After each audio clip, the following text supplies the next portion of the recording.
Is this correct? And fertility rates are still falling with no sign of stabilization or recovery.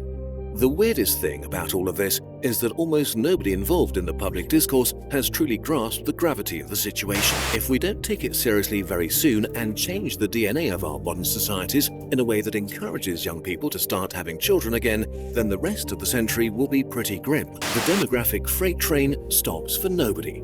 We finally need to realize that it's hurtling down the tracks right at us. I think it is, unfortunately. And I think that we're in trouble as a human race. So is there hope for the human race? I think there is, and it is found in the Christian worldview. Let's take a look at how big the problem is. Then we can look at some underlying causes. Then we'll see how the solution to this problem is actually found in the Bible and the Christian worldview. It's been well documented for nearly the half century that we're actually facing a population decline in the future rather than a population boom. Back in the 60s and 70s, it was common for people to say that we were overpopulating the world, and here pretty soon, we're going to exhaust all of our resources and we're going to overpopulate and run out of food. And there were all these different doom and gloom scenarios. It was quite a common narrative. But honestly, we have to ask the question, what is causing this? I mean, if we look at history, if we look at times past, people would have 4, 5, 6, 10 kids. It was very routine for previous cultures to do this. Families were very large, very commonly. And in fact, children were commonly, though not universally, seen as a blessing in these other cultures. They were seen as something to be celebrated. Well, I don't really have the expertise at the time to go into all the different theories as to why we have this demographic problem, but I do have a few things that I would like to posit here. First, we are much more wealthy than we've ever been. The human race is not a little bit more wealthy. We are astronomically more wealthy than we used to be.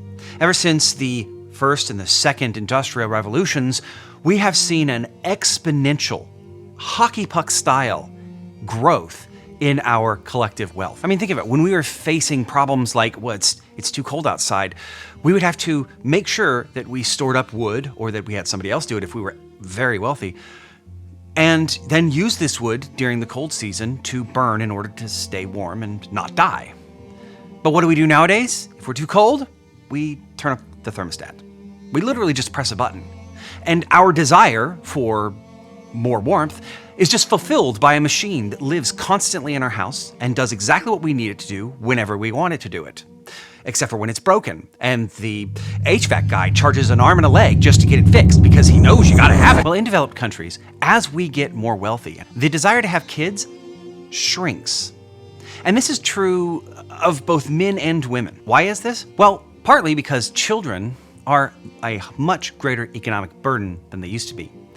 In previous generations, children were actually a lifeline or an insurance policy for your future, because you would work all of your life into your old age, and then your children, who never really left the area or your tribe, would work once you are too old to work to take care of you. This is a common arrangement. Children were kind of like a retirement policy, if you will. And it was especially important for women in eras past. That's why the Bible is so keen on remembering women and widows and the orphans, because they were the most vulnerable. If a woman happened to find herself without a husband and without any children, she was in a dire situation. But that has all changed because of our extreme wealth. Now, when somebody finds themselves without children, they actually find themselves in the exact opposite situation. Having no children is a very common thing to do for a young couple or even a young single person to live a much higher and much more wealthy lifestyle. Because you are required as a good parent and by the law to supply all the needs of the children. And the list of needs for children is growing every year. We are now required to spend money on schooling that in generations past we didn't have to do. We're required to buy things outside of the home instead of make them because we don't have the skill or we don't have the desire to do so, or that's all we know what to do. But we nevertheless have to buy these things for our children. And truly, we want to buy them for our children, making children an economic burden rather than something that brings economic blessing from the perspective of the materialist humanist. So our views have changed when it comes to having children, but they've also changed when it comes to getting married. And having children outside of a marriage context feels extremely risky. Something you can fall into and that you can find yourself in But without the marriage covenant, without that marriage to hold the family together, you're at serious risk, especially women, of having somebody just leave you because there is nothing holding them there, and leaving you with this children, which are now a greater economic burden. But these are just the economic issues that we're looking at here. And there are many others. I'm not really looking at all of them right now. We actually have a much greater problem, a more important problem to deal with here, and that is the worldview problem. Since the 1800s, and really prior to that, there's been a growing intellectual movement that demonizes marriage and children as such. Something that shackles you down and prevents you from being the true you, being who you really were meant to be. And that problem is, of course, nothing new. But now that children are not tied to economic success in the marketplace, they are seen very much so as optional, something that at best you need to do for the good of society, or perhaps you as a person are the child type, but most people are not that way. Most people express themselves in different ways. Carl Trueman shows in his book, The Rise and Triumph of the Modern Self, a shift from the 1800s all the way to now. And he helps us understand that pagan ideas from thinkers such as Nietzsche, Hegel, Marx, and Freud have been integral to our thinking in current society. But this actually affects our thinking towards children as well. Our understanding from a worldview perspective of children is also shaped by our understanding of community. Institutions are crumbling around us, and we have the least amount of trust for those things nowadays than we ever have. Well, those environments are terrible for raising children, and we can sense that. We know that that's not something that we want to do. The common refrain is, why would we bring children into this messed up world? So marriage and community and the natural thinking that is ingrained in our worldview is all telling us that having children is not worth it. It's not something that is inherently good. Finally, we've actually had a major shift in thinking towards blessings. What is a blessing? From our new individualistic culture, children can't really be seen as a blessing. Maybe in some narrow sense. They can be understood as a blessing, but not in the broader view of culture. Let me explain why. This will help us to understand the actual solution to this problem. So our current understanding of human flourishing goes into what a blessing is. And I think this goes back to what Charles Taylor calls expressive individualism. Our modern culture says that we are only the best us that we can be if we are expressing ourselves to the fullest and truest extent. Be 100% true to yourself. You are only your best self when you are yourself, right? But children will only express someone's self for a very narrow band of people. And you can kind of see the problem here. As children are moved into an optional category, that optional category then gets evaluated by our modern culture and its understanding of what is a blessing and what is not a blessing. So children are seen more and more as something that inhibits your flourishing instead of allowing you to flourish, because they prevent you from doing the things that you most want to do or being the person that you want to be. So the more things outside of yourself that you let define you and call the shots, as it were, the more you are untrue to yourself and therefore not flourishing according to our modern understanding of what flourishing is. I think you can kind of see where I'm going with this. Under the ideal that is expressive individualism, children are inhibitors of human flourishing. Sure, there can be those who define themselves in regards to their children, thus having children and staying true to our culture's vision of the heroic. But those people are few and far between. Most people would not be able to have both children and truly flourish under the culture's vision of human flourishing. So this gets us into the solution to this problem. And the solution really is a Christian worldview. Our understanding of what is good, our understanding of human flourishing has been fundamentally altered to come in line with pagan ideals of those thinkers that I mentioned earlier. You see, from a Christian worldview, marriage and children are real and unadulterated blessings. That seems a little bit odd, especially the children part for our modern ears, because marriage can be quite inhibiting. But actually, from a Christian perspective, that is a good thing. That is what can make us into true images of Christ. You see, the world looks at human flourishing and says, you're only flourishing when you are true to yourself. Within Christianity, we are only our true selves. We're only truly flourishing when we are like Christ. We're only our true selves and truly flourishing when we are like God. And let's look at Jesus Christ. What did he do? He came to this earth. He lived a life we could not live in complete submission and humility. He lived this life. The God of all creation came to this earth, and he lived this life on this earth, not sinning even for a moment. And he submitted to the will of the Heavenly Father.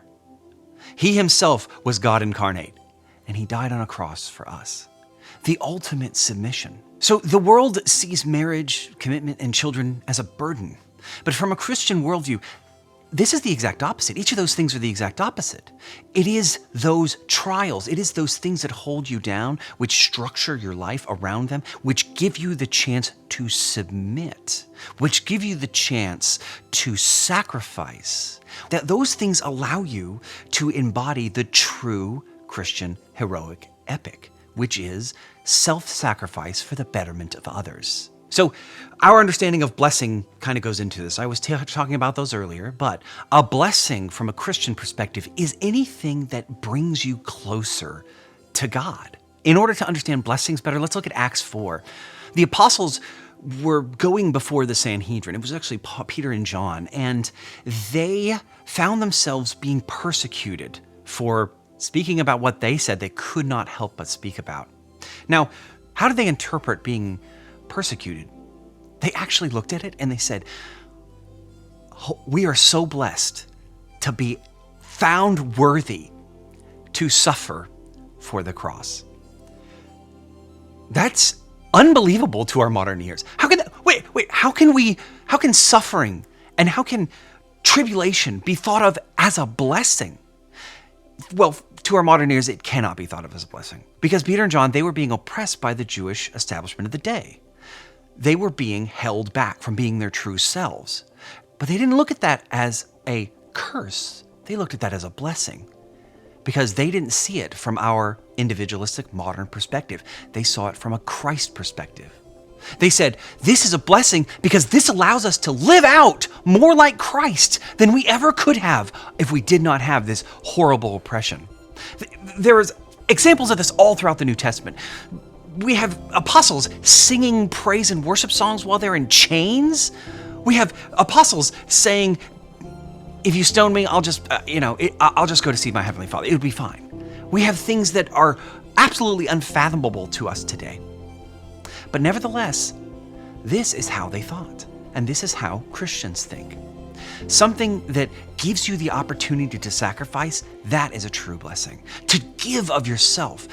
This is really an upside down way of thinking according to our modern understanding. But it nevertheless is the biblical understanding of what a blessing is. So children themselves are a blessing from the Father, one to be sought after, not one to be avoided. Being more like God leads to greater human flourishing. And the covenant of marriage, the covenant of Jesus Christ and his marriage to his bride, and children within that covenant are all agents that bring you closer to Christ. So where are we at? The demographic issues that we face today, causing a steady and worrisome decline in birth rates across the world, are complex. And there's lots of reasons for this issue. But the core argument of this video is that these problems find their root in our modern age and our new expressive individualism, coupled with materialism. We don't have a healthy understanding of what it means to be human and to flourish. Instead, we gravitate towards poor substitutes and then drift deeper and deeper into the problems that arise from those misunderstandings. Ultimately, we need to take on a Christian worldview with its understanding of what it means to flourish as a human. A full-orbed Christian worldview, with the pagan elements that tend to creep in removed, offer us hope in more ways than just salvation from God's wrath through Christ on the cross. In it, we can understand what real human flourishing means, and from that, we can live deeply meaningful lives that honor God in faith, word, and deed. Thank you so much for watching. I really appreciate you getting all the way to the end. If you like that video, you're really going to like this one. Or I need to learn where to point because you somewhere on this screen, YouTube thinks you're going to love that video. So click on through to that one. You're really going to love it. Thank you so much. Oh, don't forget to like and subscribe. Really helps out this channel. Until next video, Soli Deo Gloria.